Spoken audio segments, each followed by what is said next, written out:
want to share your own slide. Okay. Like, that's totally fine. It's just all three of them are like sharing one slide deck, so I think it's easier if Got you. Okay.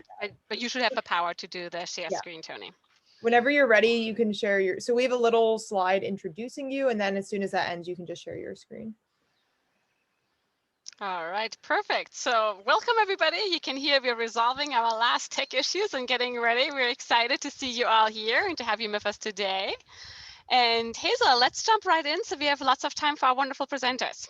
Okay. All right, perfect. So as you all know, the seminar series is part of a larger initiative to advance the science on recovery community centers. And we are guided by a steering committee that you can see here. You probably know these faces and names really well by now, but just to say that this is a really collaborative effort from a multitude of institutions and stakeholders here. And this is our group. If you have any questions and you ever want to outreach, please feel free to contact any of us. All right, next slide. So we always tell you guys that we have resources on our website, and we wanted to just give you an update on some of these resources that we have. The repository of scales we've mentioned to you, where we put together some scales that you might find useful in terms of looking at the outcomes of your RCC over time, or if you're planning a study on an RCC, outcome measures you might want to consider, and relevant scales. We put them together here. Please click on the link and check them out. And if you want to add to that list, or if there's something you wish that was measured and you don't have a good measure for, email us, reach out to us, and we will do our best to locate a good scale. And if you have recommendations, we'd love to include those on our list. Pilot funding, we are currently in the wonderful position that we can review 8 projects. Thank you so much for your submissions. We are right now in that stage of going through the 8 projects that we have, and we'll keep you guys posted on how that goes. The next cycle is October 1 for you guys who are still considering pilot study funding for the next cycle. The video repository, in addition to the live features that we have in the seminar series, we also have a video repository on our website. And that's basically intended for people who don't know recovery community centers very well. There's a lot of folks who've heard about it, but don't know them very well. And we collect videos from your centers provided by you that people can take a look at and say, well, what is an RCC? What happens when I walk through a door? What kind of services, what kind of people, what kind of feeling does it have? So if you want your RCC featured on our website, please email us and add to the list. And then last, I will point out that we have another related seminar to today in July, and here is the registration link. Please click there to register. After that, we're taking a summer break, so you'll get August off and probably September as well, and then we're going to be reconvening in the fall, but that's after the July meeting. All right, next slide. As you know, our goal is always to find out, to get together multiple stakeholder groups, people who are in recovery community centers themselves, participant leaders, advocates. We also really want to get to scientists and clinicians to start talking with RCCs, and also include healthcare decision makers and anybody else who is a stakeholder in recovery community centers. So that's why we always ask the questions that you see on your screen right here, so we can really capture who we're talking to and keep track of who we are missing and how we can better reach out. So if you could take a moment to just kind of click through this question here. A quick note is that there are multiple questions in this poll, so you have to scroll down to submit everything. Thank you, exactly, Hazel. I'm doing that right now myself. Here we are. And then you have to click the submit button at the bottom. And Hazel will let us know when we reach a pretty high percentage of completion for this.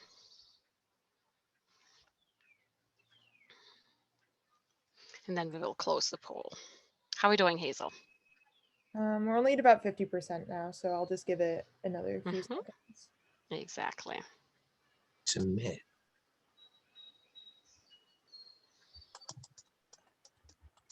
The option to submit has went away.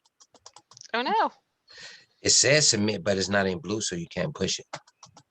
Probably means you haven't answered one of the questions, I would guess. Shouldn't happen though, right? Oh. You can see your response. So we're at about 75% now, so I'll give it 1 or 2 more seconds, then end the poll. Marc, were you able to get that blue button back so you can submit? Oh man.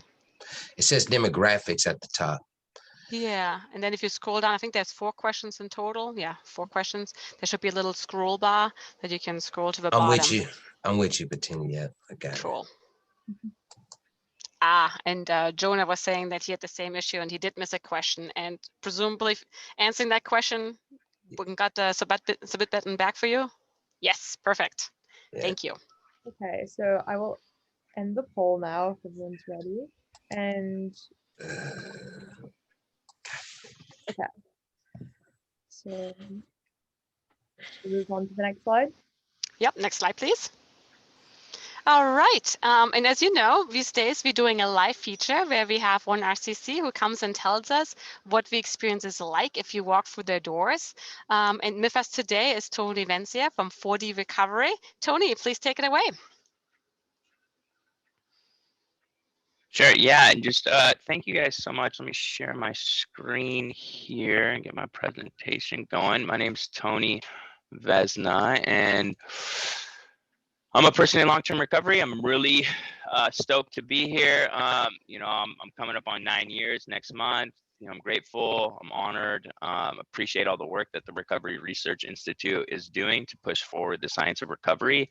You know, I'm an advocate too, an organizer in Oregon, and I've had a trouble pushing recovery services forward over the last 7 years because we lacked scientific evidence to help underscore the importance and the efficacy of what we do, which everybody knows works on a practical level. It's been working for a long time. Primarily, I run the Fourth Dimension Recovery Center, 4D Recovery. It's a recovery community organization for young people. We focus on individuals 18 to 35. We have a variety of services. We have multiple recovery centers. Working on opening our 3rd right now in a build out. It's been hard with materials and supply chain issues, but we're getting close, and then we're gonna be opening up a 4th one. We're located in Portland, Oregon. You know, we do peer services. We're a peer-run organization. You know, everybody who works for us is in recovery, and primarily everybody on our board is. We have housing. You know, we do recovery-supported housing. We do leadership development through civic engagement. So I run a leadership development program for young people in recovery, and you know, we go out and do outreach at, you know, harm reduction stuff, education, you know, to policymakers and stuff like that, and try to help build up young people's efficacy through participating in advocacy and education. We do a lot of advocacy. I do a lot of advocacy work. I was at the Capitol yesterday because the alcohol industry killed all of our recovery bills. I had a bill in the legislature, House Bill 3111, that I wrote that would have created a recovery manager position in our health authority, and that person would have been responsible for overseeing the provision and contracting of recovery support services, including creating a network of recovery centers across the state. And it died, you know, so that was my first time having a bill die. But people don't understand recovery centers and recovery services and the importance of them. And then we also develop best practices. What I wanted to kind of just go over today is that over the last year, we've been doing an evaluation with a third-party health consulting agency called Co-Imagine. And I just want to review kind of where we're at, some of the things that we learned. You can see here, I'm just going to glance over it, but this is for last year during COVID, and we're looking at clients served per month versus client encounters. And what you'll see is that we actually were able to increase the amount of clients, you know, our peers were serving, and the volume in which we met with them. Part of that's due to telehealth and you know, digital communication. Part of that's due to us having to pivot and do even more outreach and engagement. We're an outreach and engagement based model. You know, we go out and sell recovery. Now the meetings, participation by month, that went down drastically. So, you know, at one of our recovery centers, you know, people were attending meetings about 5,500 times a month. When we hit the stay-at-home orders, those shut down. We shut down the meetings for 3 months, and then we've had trouble, you know, with the meetings and getting participation ever since. Some of people have went to digital recovery support, and that's been great. But a lot of people have wanted that in-person experience, and so we're working now on reigniting recovery across the state and getting people to go out and restart meetings and, you know, do everything on the, you know, on the natural recovery side, the organic recovery side. So this evaluation we did for a year, we wanted to collect data to support our advocacy efforts. You know, that's one of the main reasons. So we could go out and educate lawmakers and stuff like that. And then additionally, we wanted to increase the effectiveness of service provision through our evaluation. The three key takeaways we had, and I'll make this report, you know, available to everybody, is that we help people make progress on recovery outcomes and improve recovery capital. We complement traditional treatment for substance use disorder. One of the big issues we've faced is getting people to understand the difference between treatment and recovery support and how they complement each other, and developing policies, procedures, laws, and funding mechanisms that support a kind of a continuum of care, recovery-oriented system of care. And then, of course, investing in things like 4D and other recovery support saves money.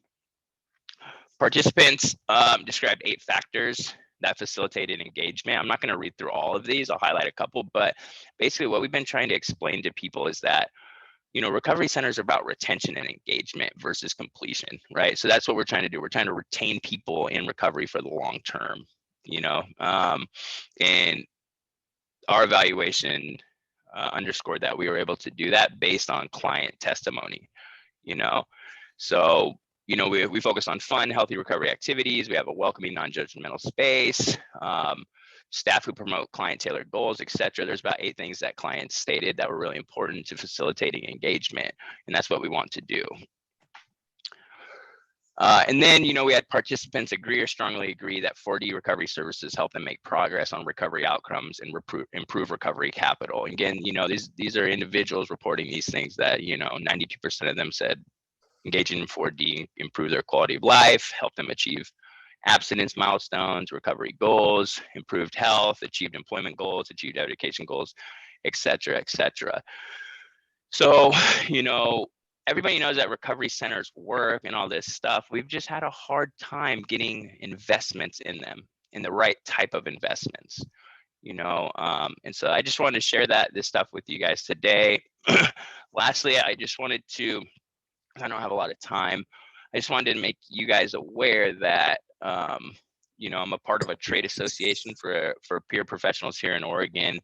And, you know, primarily we do work on developing best practices for peer services. We have a ton of manuals that we've created. We have, you know, just peer supervision. If you guys need peer supervision best practices, we have those. We have kind of demographic specific best practices. I created a substance use disorder transition age youth best practice curriculum. We have one for older adults, et cetera, et cetera. It's on a website called MAPS. So I think that's my 5 minutes. I tried to breeze through it. I know it's a lot, you know. Key takeaways, you know, this report may be useful to you guys out there in advocating for investments into what you do. And that's all I hope that we can do, is help make recovery centers and recovery support services more available to people, because we know that they work, and I'm just grateful and honored to be here. Great, thank you, Tony. And there's been a couple of questions on the kind of harm reduction strategies you use. The links that you have here, do you have information there? If not, we can pick this topic up again at the end, because I don't want to shortchange our other presenters too much. But is there a couple of things you want to say about harm reduction and where to find more information? Sure. I'll put my email in there, and if you guys want to contact me, you can. You know, one thing that we do is we partner with local harm reduction advocates, you know, and then we distribute harm reduction supplies here in Oregon. You know, we decriminalized drugs this year, so there's, you know, a will to go to harm reduction, hand out like harm reduction supplies. We're still developing those best practices and building the plane as we're flying it. But I'll just put my email in the chat, and you guys feel free to reach out with anything that you might need ever, you know. And I'm just grateful to be here, and thank you to the Recovery Research Institute for all the hard work you're doing. Awesome. Thank you, Tony. And building on what you had said about advocacy and needing science to back it up, for the scientists in the room, I would challenge you to think about what kind of science we can do to help create those talking points for folks to do advocacy. And for you guys who need science and facts, let us know which critical piece you don't currently have well documented, where we can help and generate some things that we should tackle going forward. And just put them in the chat, because we do log the chat and we do look at it and then form initiatives from there. So please continue on with that. All right, and now I will turn it over to Dr. John Kelly. He's the director of the Recovery Research Institute and the principal investigator with me on this initiative on doing science on recovery community centers. And John will be introducing our wonderful presenters for today. John? Thanks so much, Bettina. Thank you. And Tony, thanks so much for doing that and coming along today. So great to hear that. You're an inspiration. Thank you for all that you do. And I am honored to present this fabulous trio of presenters today. We're very lucky to have Dr. Amy Mericle and Mr. Chad Sabora and Mr. Marc Johnigan. They've got so many highlights. I'll try to highlight a few of them in the interest of time, but there's so many achievements and highlights for these three individuals. Dr. Amy Mericle, I've known, she's been an inspiration to me personally in my own work, and I'm so happy that she's here on our team and presenting today. Dr. Mericle is a research scientist in the Alcohol Research Group in California at the Public Health Institute. Her work has focused on identifying unmet need for substance use treatment and recovery support services, as well as developing and examining the effectiveness of innovative approaches to meet these needs. Her research has examined recovery support services, including recovery community centers, primarily recovery housing, social and neighborhood factors as predictors of service use and treatment outcome, and again, highlighting unmet needs for services among adolescents, individuals involved in the criminal justice system, and individuals with co-occurring disorders and sexual minorities. So Amy, so happy that you're here. Mr. Chad Sabora is another one of our presenters today, is the co-founder and executive director of the MoNetwork. He currently runs MoNetwork's Harm Reduction and Recovery Outreach Center in South City, St. Louis, and heads their work on legislative policy reform. He has a Juris Doctorate from John Marshall Law School in Chicago and has worked as a prosecutor for Cook County in Illinois. He's helped to write, advocate, and pass numerous pieces of legislation in Missouri, including first responder access to Narcan, third-party and over-the-counter access to Narcan, 911 Good Samaritan immunity in Missouri, and access to medication-assisted treatment and treatment, veterans, mental health, and family courts. So critically important work in terms of actually getting legislation, bills up in front of the legislature and getting those moved along. So fantastic. And then Mr. Marc Johnigan is the founder and CEO of the Twin Cities Recovery Project, and has been the founder and director since 2016. Currently in recovery from substance use and mental illness, Mr. Johnigan knows all too well the challenges and barriers of achieving a sustained recovery and sobriety. The vision and inevitable creation of the Twin Cities Recovery Project emanated in large part from his 25-year personal struggle with addiction. After pursuing a degree in community development in Minneapolis Community Technical College, Marc became a lay minister and later received a certified peer recovery specialist credentials through the Minnesota Certification Board.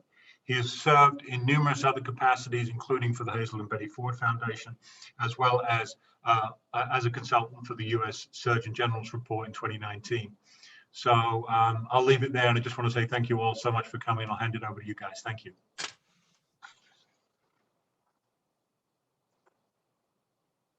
Wonderful. Thank you, John. If we could pull up the slides for the presentation. There we go. I'm Amy Mericle, and I will lead things off. What we want to be talking about today are the importance and challenges of RCC community engagement. And with today's seminar, next slide, we want to do four things. We want to review community influences on addiction and recovery. We want to highlight the potential role of RCCs in healing and seeding healing forests. We want to describe inherent challenges to providing community-based recovery support services. And finally, I think what will be the most neat part of this presentation is we want to present examples of RCC community engagement in action. And for that, I have my colleagues, Chad Sabora and Marc Johnigan. So if we can go to the next slide. In terms of community influences, why should we be thinking about things like community engagement and the role of community when discussing recovery support services like recovery community centers? Well, first thing, community factors have been theorized to play an important role in the initiation and maintenance of both addiction and recovery. So for Anybody example, who comes in can have a lunch. That's a mortgage. oh, I think I'm hearing something in the background. So I'll keep going. So for example, disadvantaged neighborhoods are not only economically impoverished and socially removed from opportunities for advancement, but they're often characterized by social disorganization, physical deterioration, and crime. And indeed, with respect to the development and maintenance of addiction, we've learned a great deal over the years about the deleterious effects of community factors, such as neighborhood characteristics and their role, and a host of adverse outcomes. For instance, living in disadvantaged neighborhoods has been shown to, or folks living in these neighborhoods have been shown to experience elevated levels of stress and depression, and substance use is linked to both of these conditions. And increasingly, these kinds of community influences are recognized and conceptualized in the broader framework of social determinants of health. But on the flip side, teachings from the Wellbriety movement remind us about recovery ecology and the potential of the healing forest. So what is the idea of the healing forest? It's an idea talked about by Don Koyas of the White Bison Wellbriety movement. And it puts forth the very simple observation that if you have a sick tree, you can remove it from the forest to rehabilitate it. But if you replant it back into the same forest, it's going to become sick again because what's ailing the tree is its environment. So rather than focus solely on the tree, one can improve the tree's health by focusing on the soil that nourishes it and seeding the environment to improve the overall well-being of the forest. So this idea of the healing forest is also reflected in the idea of the recovery ready community framework. And I've listed a citation for my colleague and co-investigator on this, this project, Rob Ashford. And this framework is different because the focus is on the availability and the accessibility of resources and services, because those are what's posited to be integral to improving chances of successful recovery for an individual within a community. So next slide. So what role do RCCs play in this healing forest? Well, much like other recovery support services like recovery housing, RCCs can provide a psychological sense of community for members who access this service. And that's kind of what I refer to as feeling community with a small c. And psychological sense of community speaks to promoting feelings of membership, influence, reinforcement, and emotional connection. I've put a table from a publication by Bev Hervely and colleagues. But as this table shows, a key feature of RCCs is providing a recovery-oriented sanctuary, as well as hosting and promoting recovery social events. But there's so much more. Not only do recovery community centers provide that psychological sense of community or community with a small c, they also play a vital role in the larger community in which they're embedded. And this is what I refer to as community with a capital C. And how do they do this? So RCCs are anchored within the heart of communities and serve as visible beacons of recovery.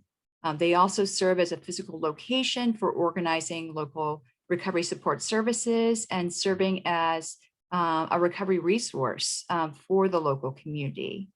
And to better serve those accessing the RCC with services, they also actively engage with service providers across different service delivery sectors to further spread important information about recovery, and in doing so, reinforce connections so folks don't fall through the cracks. And they also attract people in recovery, family members, friends, and allies to serve as volunteers.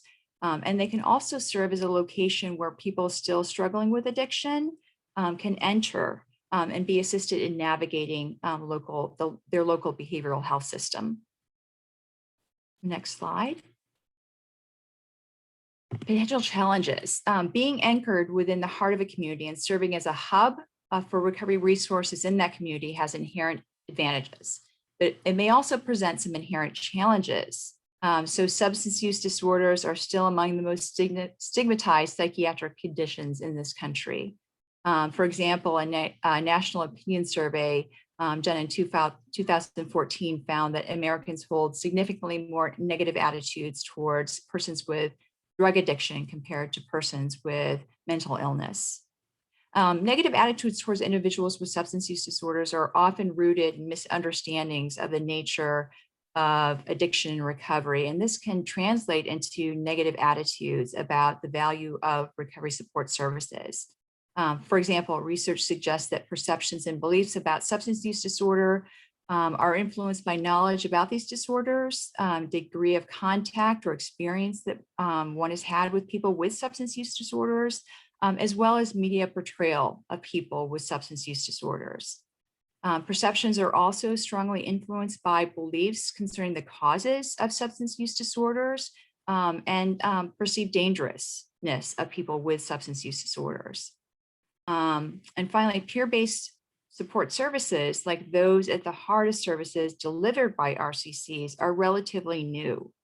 And unfortunately, these kinds of services or services delivered by peers are often seen as less valuable or important than other services provided in treatment settings or by other health providers like doctors or therapists or nurses. When negative attitudes wax into negative behaviors, it can verge into the realm of unfair or discriminatory practices. Unfortunately, this is a battle often waged in the realm of recovery housing, where zoning ordinances and other restrictions can have effect on limiting where residences can be located and ultimately who may be helped by them. And ironically, instead of making communities more safe, these kinds of practices may limit the amount of resources that communities have to seed their healing forest. And actually, as research has that's looked at how neighbors and community members feel about recovery housing show these folks often have positive attitudes towards them. So given the enormous potential of RCCs to help individuals directly, and to introduce second order and lasting change within communities where they're located, they also face some inherent challenges in doing so. And I, at this point, want to transfer the presentation over to my colleagues, Chad Sabora and Marc Johnigan, who can talk about their experiences engaging the community and what their reaction has been and some of the strategies that they've used. So Chad, I'm going to turn things over to you. Thank you so much. I'm going to throw one thing in there before I go to what is on the slides. Is I do love the sick tree analogy because that's what we're looking at. And to highlight it a little bit, these drug poisonings, the poisoned illicit black market is just one branch of this tree. So all these efforts are important. However, we're not going to have substantive change until we actually address that soil and that root cause, because these branches are going to stay there. Snapshot of MoNetwork is we actually started as an underground distribution program for naloxone. Very publicly though, because I did have permission from the mayor, chief of police, and prosecutor to distribute naloxone while I worked on the legislation, but that gave us the ability to use the idea of somebody breaking the law to save lives in a very positive way for marketing through the media, which really upped our output of naloxone in the community before we were able to legalize third-party access. That also really helped me already have community buy-in before we even opened a brick and mortar building. So that was the start. And we also assisted people who use drugs and families with various services, navigating treatment modalities, navigating aftercare services, pretty much anything they needed. You know, we were trying to fill all of those holes that have always been there when it came to services that were available for people who use drugs, people seeking recovery, and family members. We are a ARCO, Faces and Voices accredited recovery community center. However, the model that I have put together does approach things a little bit differently. Our entry to care is harm reduction. So we do have a syringe service program that's done brick and mortar and off our mobile unit. Our philosophy, is recovery is obviously a process, and through a process, you are going to have identifiable stages of change. So we recognize somebody that has previously been using dirty syringes or engaging in behavior that could put them at a higher risk for an overdose or a blood pathogen disorder transmission, other things. We recognize moving them to a place where they've lessened their chance to experience an overdose, they've lessened their chance to get a bacterial infection or a blood pathogen disorder. That's recovery. It's one step, but we are creating a safer space for them and therefore create a safer space for the community and all the ripple effects that come with the negative consequences from drug use. So that's the entry point. And I do feel that it should be that way across the board. People that are using we have different levels of peer support. So that's our highest level of peer support. It's non-coercive. It's very important to talk about that, but they receive the most support from our peer specialists because they're the ones that need it. Typically, they don't have much else in the community besides us. And then we'll move down to people seeking recovery in treatment or the recovery with our quasi case management with peers, but that's where it starts. A huge focus and the full continuum of wraparound services is supportive housing, youth providers, support groups, traditional, non-traditional, you name it, we have implemented it or tried. We do focus on policy reform and shifting the understanding of substance use disorder and people who use drugs due to all of the inherent bias that we have to a Jungian, almost collective unconscious level. In my bio, I forgot to leave out that I am a person in long-term recovery myself, former drug user, actually celebrated 10 years in recovery 2 days ago. All of my educational achievements were done while I was using drugs. So that's a perception that most people would be shocked by. I am not the minority as far as something like that. And I hope people can understand eventually the significant difference between addiction and physical dependence. Next slide. Okay, so we engage our community in a variety of fashions. First is that we treat people who use drugs with respect and empowerment. We do that we have a community advisory board, and that is strictly made up of participants in our syringe service program that are currently using drugs. We desperately need their input, feedback, and involvement when we're delivering program services or creating new services. As I said, I've been in recovery 10 years. What was going on in the streets 10 years ago is absolutely different than what's happening now. And if I can't get that input and that knowledge, I am putting myself at a disadvantage when, the goal is to keep people from dying. We know the unintended positive consequence of early engagement into harm reduction services means people are 5 times more likely to go to treatment. So the more people that are engaged, the more people that 5 times number is going to go up. So it's crucial to start early. It's also crucial to make people have something to believe in and feel like their life has meaning and value, and they're not told to, shut up and sit down, because that's not empowerment, and that's not what's going to drive somebody to believe in themselves and possibly seek the next step. We have an amazing network of moms who have received our services, who have lost a child, who have a child currently in use or a child in recovery. They are the heart and soul of everything we do. The network is absolutely amazing, and they truly help with the community engagement with our what would typically be our NIMBY issues, because they're moms. The approach from them and the attitude they get from the neighbors who would typically have to deal with me, and I can be a little perhaps at times, is typically a much better outcome.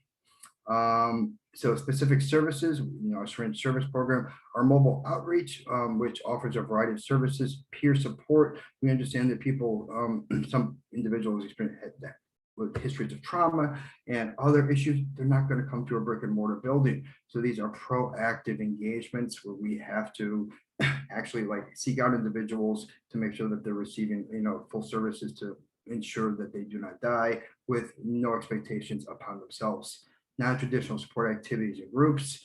We do have 12-step groups in our ARCO, but we also have a lot of other things that we offer. We do self-defense for sex workers, acupuncture, yoga, lots of things that are a little different. And we engage families into the legislative process, which is a really healing experience for them. One of our moms helped us pass our 9/11 Good Samaritan immunity bill.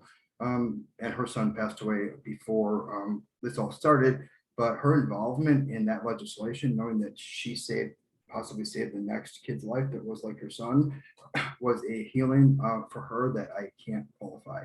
And it's really something that you can give to parents that want to actively give back and create positive change. As my first mentor would say, any positive change. Next slide. Okay, our community response has been overwhelmingly positive. We have not had a lot of pushback for anything we do. We have had the finger pointed at our SSP. We opened in an area that was already populated with people who use drugs and people engaged in sex work. So there was already discarded syringes and other things in the neighborhood before we moved in, but the day we moved in, all that was our fault. We've been able to lessen that down. It's really important. The older person in our district was a major supporter of our efforts. So that relationship was key in kind of dampening down some of the negative feedback we had from the community. The older person actually helped us draft a St. Louis City 9/11 Good Samaritan law, which was the first ever done in a city when the state was dragging its feet. So they're amazing resources for you, and so is the rest of your older board as far as support in the community to help lessen that tension. We've received amazing local state recognition. It's been overwhelming, the amount of support and praise that we have received. And then we get the honor of sitting at the table with the health departments, various areas, and the state with policy drafting for moving forward, and making sure that they're effectuating the most positive change. Cash bail, for example, no longer exists in St. Louis City or St. Louis County. We're helping to draft the law enforcement assistance diversion program with our peers. So it's an honor to be in this space and be able to involve all over the place. The negative pushback has been more personal towards me. When the naloxone was not legal, I had the police called on me numerous times, people trying to arrest me. I've had threats of physical violence from my philosophical viewpoints towards the use of medication, not being a qualifier, that person's in recovery. So it's been a lot of negative feedback, but just on me personally. As the organization as a whole, it's been very positive and limited negative feedback. Next slide.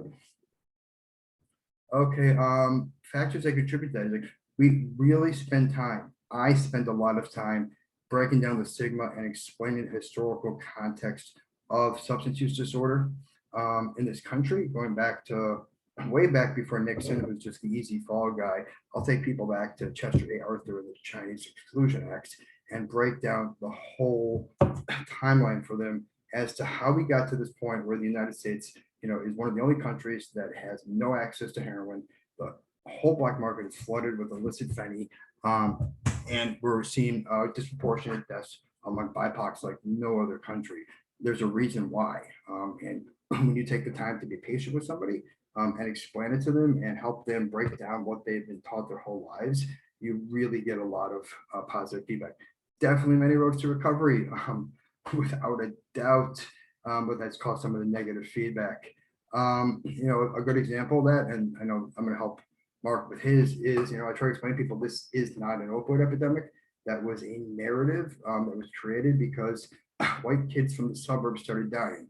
You know, when this was an issue with crack in the 80s, the response was the Reagan administration passed the Anti-Drug Abuse Act of 1986, which created the 100-to-1 disparity of sentencing laws between powder and crack cocaine. Jump forward to what happened now, and we get billions of dollars in assistance. So people really do need to understand that, understand the systemic racism, and that the recovery communities in itself and everything, it was based on this patriarchal structure. So we have to like destroy that systemic like seed that's in there and break that glass ceiling and create a place of complete inclusion for everybody, and take into consideration the populations that have been completely excluded, specifically the LGBTQI plus community. We have never properly engaged individuals in the trans population that need recovery supportive services or need harm reduction services. So in order to do that, I do have and I hate calling her a trans woman because she's a woman, but I do have a peer specialist that is a trans woman. We offer special hours for syringe service programs. So there's a feeling of safety. We actually offer a hormone replacement therapy syringe exchange program for individuals that are doing HRT. And then we have specified support groups geared towards healing and trauma, like seeking safety for individuals in that community. So it's massively important that we recognize that, and that we are employing staff at our ARCOs that represent the population we are trying to serve. I am a Jewish white lawyer from Chicago. I am about as cis straight white male as you can get. You don't need any more of me. I'm going to stay back and do paperwork. Service delivery has to be done by the individuals dying. And then we have integrity, passion, and truth. You know, I won't say anything I can't back up with data, and I do. And, you know, I stay vigilant despite the years of getting beat down. I will not stop because the data is the truth. And then, you know, the negative responses, you have to give people time. You know, they've been taught these things from a very young age. The good drug, bad drug, you know, belief system, when it's toxic relationship, healthy relationship. Because I always like to remind people that 1,000 people die a year from acetaminophen poisoning because they take too much Tylenol. No such thing as a good drug, bad drug. Have patience and choose your battles. Some groups, some individuals, you are not going to get to make that shift. Don't spend too much time there, but understand what's in your arsenal, who you're talking to, be able to speak at every political level.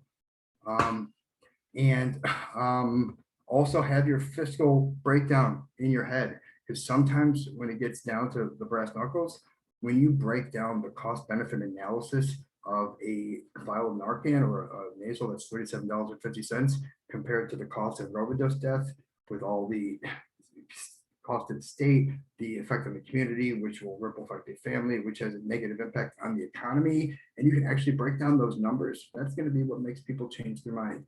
It's sad, it breaks my heart that I have to do that sometimes, but I'll tell you it's effective. I think that's the end of my slides. And I know we're going to save questions for the end. Thank you for having me. Thank you, Chad. Marc, do you want to present on the TCRP now? Yes, ma'am. First, I want to say hello to everyone, and thank you for having me and giving us this opportunity to talk about the work that we're doing here in Minneapolis with the Twin Cities Recovery Project. I guess I'll first start by saying that the Twin Cities Recovery Project is a recovery community organization under the leadership of ARCO as well. We are a culturally specific organization with a primary focus on addressing the racial disparities for African Americans here in Minneapolis and St. Paul, the Twin Cities. Our signature program started, we formerly were known as the Twin Cities Recovery Social Club, and the ideal was to be able to create a safe space for individuals who were in transition from substance use disorder. And everybody on this call probably knows what those challenges are like in that type of transition. The chances of an individual who went to treatment for 30, 60, or 90 days and then leaving treatment and having no real community connections to positive, new connections, positive connections, the chances of them sustaining recovery is very low. And so what we wanted to do was to create this space where individuals could come and play cards and dominoes and shoot pool and have a DJ and eat food, and so that they begin to build these positive and healthy relationships, but they also get to see recovery model, right? And they get a sense of hope that I can have a good time, because regardless of where you're at in life, you want to have a good time, but it depends on what a good time looks like, right? And so we wanted them to be able to have a place where they didn't have to connect with old friends and even family members, that they would, in innocence, find themselves in situations that wasn't conducive, right, to the way that they're the new way of life. And so that was our signature program, and it really met a need, and we really began to see hope into the individuals' lives. And some of those stories, like, I resonate, and I think about, like, celebrating a gentleman who was 60 years old, who had never had a birthday party. He had never been celebrated in his whole life, and we were able to give him a birthday party. We had individuals who had been in recovery for lengthy periods of time, who had never had their clean time celebrated. We were able to do that. So every month we would have these celebrations, and so because I'm have a background in evangelism, my focus was like, okay, we're going to do this, and we're going to create these safe spaces, but how are we going to do outreach into the community? And so I began to collaborate with a affordable housing organization here in Minneapolis, and to talk to them about how we could be of service to their residents. And so through those conversations, they were really hopeful about my vision, because we actually hadn't started. I hadn't started the organization yet, but it was a seed. And so as I began to, what I was intentional about is, I didn't want to go into these residential places with a plan. I wanted to go to them and ask them what they felt that their needs were. And so we heard a whole lot about grief and trauma, right? And so my mom and my mom's friend started a program in Dayton, Ohio, addressing grief and trauma, from grief to grace. And so I said, this is what we need to do. So I adopted a curriculum from a colleague here, and we tweaked it and we worked it, because we wanted to be specific to the African-American community. And so that became a hit, right? Because knowing that most individuals who have encountered substance use disorder, right, 80% of those individuals have been affected highly by trauma, right? And so my personal story is because of the past traumas in my life, in early childhood and teenager and early adult. It's because of those traumas that I continue to relive and continue to use substances to make me feel different and better about myself. And so when we're able to address those issues, people begin to sense a point of freedom, right? And so we offer one-to-one peer recovery coaching here at the Twin Cities Recovery Project. I am a state trainer, and for our peer-to-peer recovery development academy. In 2019, I picked up the phone one day, and it was someone from the Department of Human Services who had heard about the work we were doing in the community, because in the beginning, we also built that advisory team. We didn't have any dollars to pay anyone, but we wanted to hear from the community on how we were going to be able to impact the community.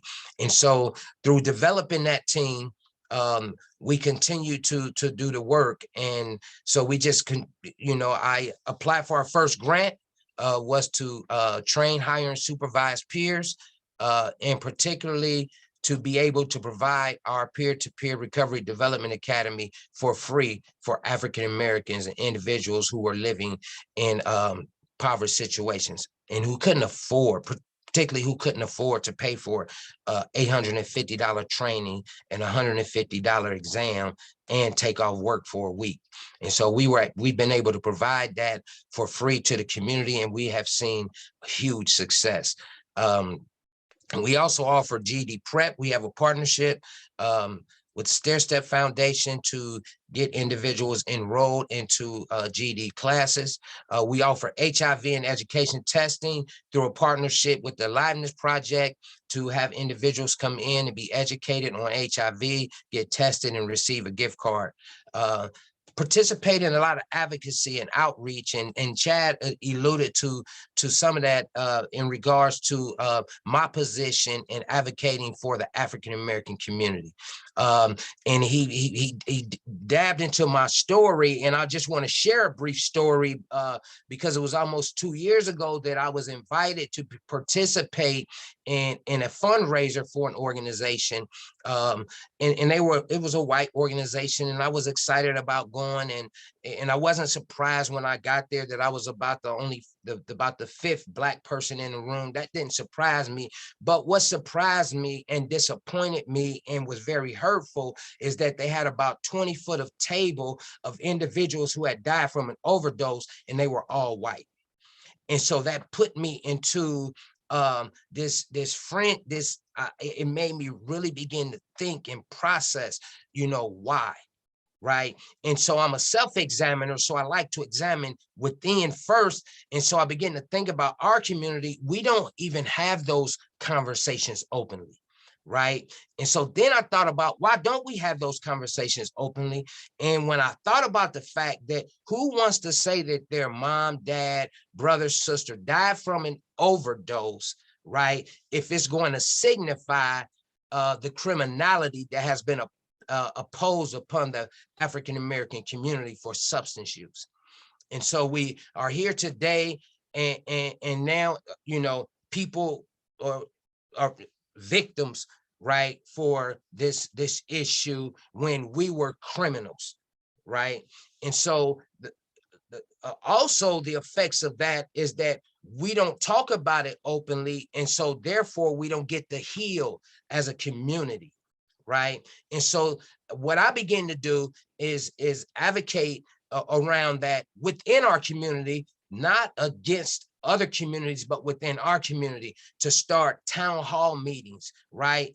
To create spaces where individuals can begin to talk about, the hurt and the pain that they encountered through the loss of their loved one from an overdose, right? And so in 2020, TCRP served about almost 4,000 individuals in the community through street outreach. So we have a high focus on community engagement, right? We don't wait for people to come to us. We want to go to them. And it doesn't matter if they're using substances currently. We just want them to have a sense of hope. We want them to feel the empathy that we have for them. And we want them to know that they're loved. And we want to humanize individuals so that they don't feel dehumanized because of their substance use disorder. And so there's last year there, and again this year, there's huge amounts of encampments across the Twin Cities. And so every Monday and Friday, my computer though.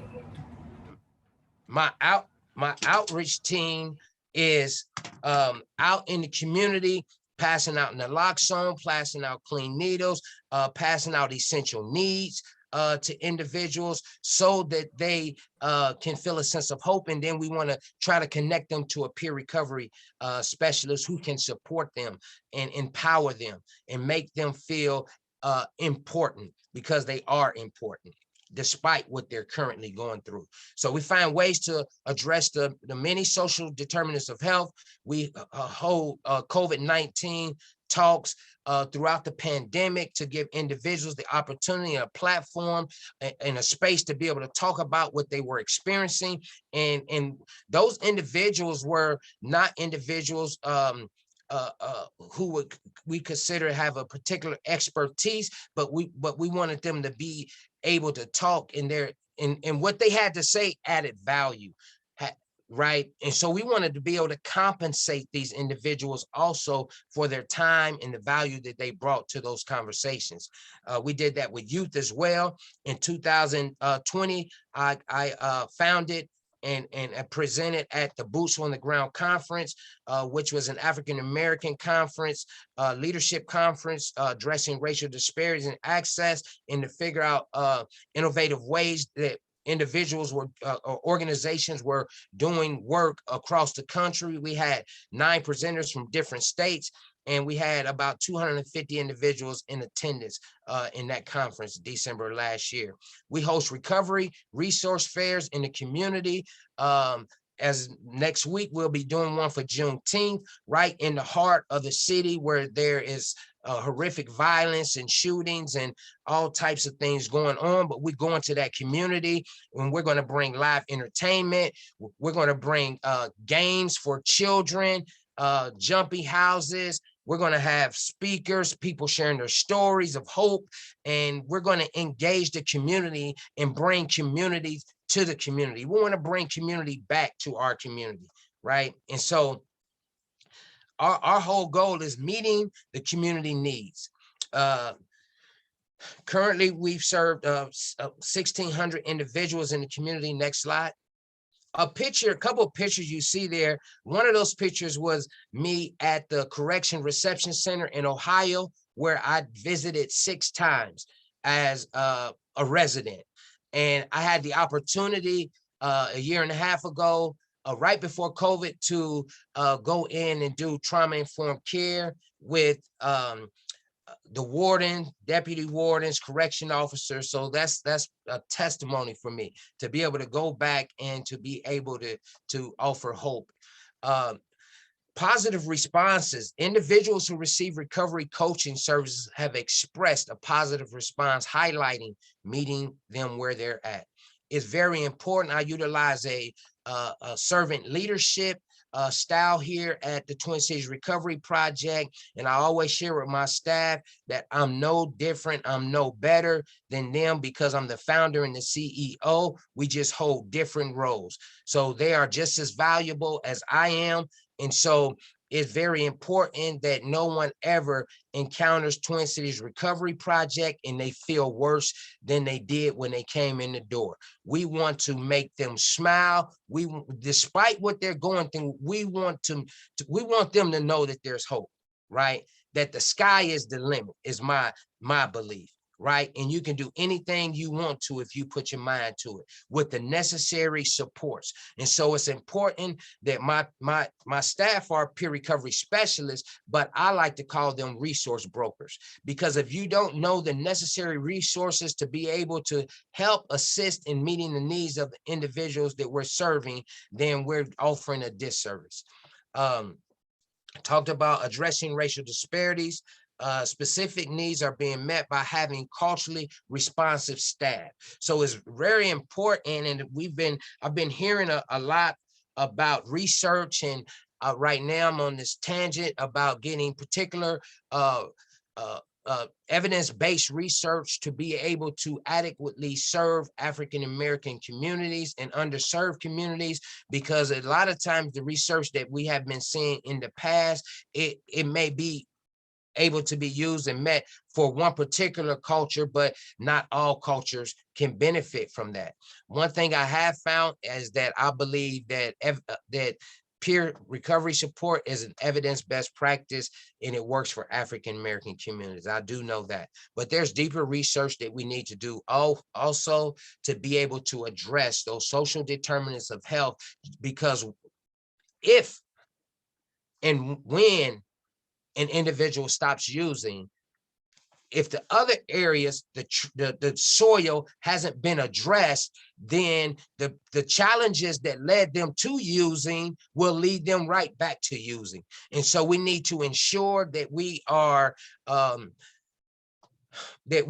able to provide the necessary resources and give access, the proper access for individuals. So we host medication assisted treatment recovery, medication assisted recovery support groups here.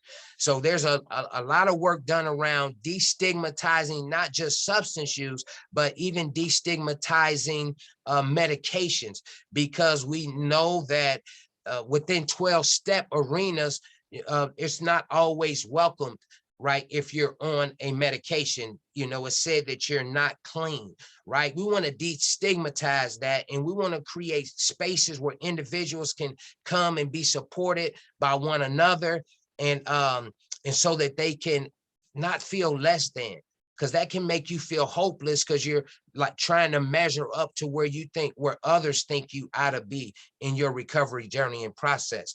Factors that contributed to positive responses: building recovery capital through social wellness. I think that there's not enough talked about the importance of social wellness and connectivity, because if we're not able to provide and get individuals connected to what they love and like to do, then they'll find other things to do.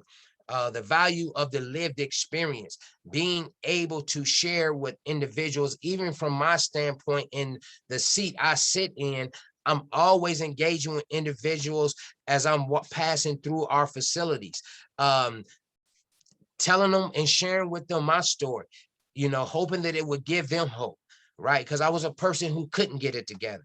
And just because whatever you're going through, we want you to know that we're here for you to support you. Taking services to the community, creating access and reducing stigma. Stigma reduction is like it's on the top of the chain, because we want to change the narrative on how community views individuals who are using substances. And one of the things I have seen, and it is based on historical trauma, that from the African-American standpoint, we bought into how we were treated in slavery and how you control an individual. And we bought into that in our very own communities and started to utilize that when raising our children. And now we see how we were criminalized and stigmatized in regards to substance use.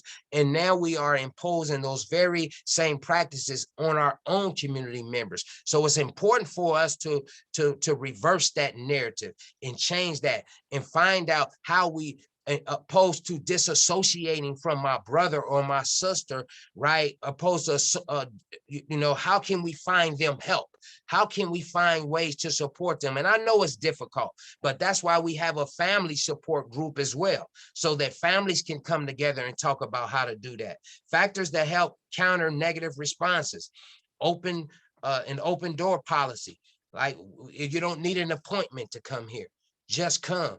Right? If you want to just come for the day and you just want to shoot some pool, you just want to watch the TV, whatever you want to do, if this is a safe space and you feel comfortable, we want you to be able to come here. Persistent in delivering the message of hope, right? Despite what's going on, right? Me and Chad was having a conversation over the phone, and it's like, sometimes you get pushback. Right? Even for those who don't understand what recovery community organizations is all about, right? And understanding the difference between treatment and recovery. Treatment is the emergency department, but what happens when an individual leaves there, right? They have to transition into recovery. And so we have to be able to offer them hope when they come out. And so it was very important in the beginning, and even now, for us to build positive relationships with treatment providers that would allow us to come in with our staff and share what we do at the Twin Cities Recovery Project. So, and it's unremarkable how individuals leave treatment and come straight here and say, I want a peer recovery coach, right? And so Individuals are connecting to our resources and our services, and we offer multiple internship opportunities for our participants, because my hope is that an individual that we're serving will one day be a leader within our organization. And I've seen that happen on several occasions. We have individuals who came for services, then went through our training, and then did an internship and are now employed at the Twin Cities Recovery Project. Advocacy efforts to address racial disparities again. So we have 2 locations here in the Twin Cities. We started with South Minneapolis in September. I opened up our 2nd location in North Minneapolis, where it is primarily it's a huge Black population. And so there's a lot of violence, a lot of substance use. And the thing about it is, I always say this, it seems as though they have rocked us to sleep as African Americans, right? Because the media has changed the narrative. They highlighted us in the crack epidemic. Now they're not highlighting us in the opioid epidemic. They're highlighting the victim in the opioid epidemic. And now we don't believe we got a problem. But there's a horrific problem over in North Minneapolis with opioid pills and fake opioid, fake Percocets is fentanyl, one and done, right? And so we are excited about that. We are excited about our launching of the Dayton Recovery Project. I am formerly from Dayton, Ohio, and in a few months, we'll be going to launch the Dayton Recovery Project to see how we can support that community. And I'll wrap it up there. Thank you, Mark. That was wonderful. And Chad and Mark, both of you, I know this is an N of 2, and we're just hearing from 2 recovery community centers about their role in community engagement and the strategies that they use. But some common themes and strategies have emerged across these 2 programs, and I bulleted those in this slide here. But I think in interest of time, let's go to the next slide. Because I want to make sure that folks know how to get in touch with Chad and Mark if they have questions about these programs or how they've handled community engagement within their RCCs. With that, I'm hoping that we have time for questions. I know that we've run over, but again, thank you, Chad and Mark. This has been just amazing. And I'm glad that we were able to present on this topic of community engagement. If you want to know more, there's actually a part 2 of this presentation, and Patty and Phil from Faces and Voices will be presenting on that next month. Thank you. Thank you so much. And I just want to, I agree with Amy. It's been so inspiring, Mark, Chad, and Tony, to hear you all speak. And there's been so much positive commentary in the chat. If you guys get a chance to scroll through it, it is powerful and inspiring to hear you speak. We had a poll question up here. If you want to answer, that'd be great. I understand we are beyond time. Let's take a few minutes still for those who have time to ask some questions if you would like to.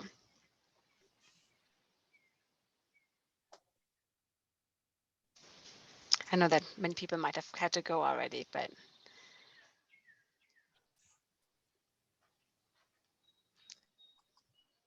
it looks like you all answered all of our questions, or everybody's taking the poll right now. But this has been wonderful. I also very much appreciate that you guys put your contact information in there so that folks can reach out and ask questions. Amy had some wonderful references in her slides as well, some papers. If any of you guys want to read those papers and have trouble getting them, email us. We'd be happy to send them out to you guys and get you those resources. And then, of course, as always, when you have questions and comments going forward, what we should tackle next and should do, be in touch and let us know. And I think on that, I will close out. Thank you so much, Amy, Chad, Mark, Tony. It's been a privilege and wonderful to hear you. And I'm going to end the meeting now. So thank you, everybody. Hope to see you in July.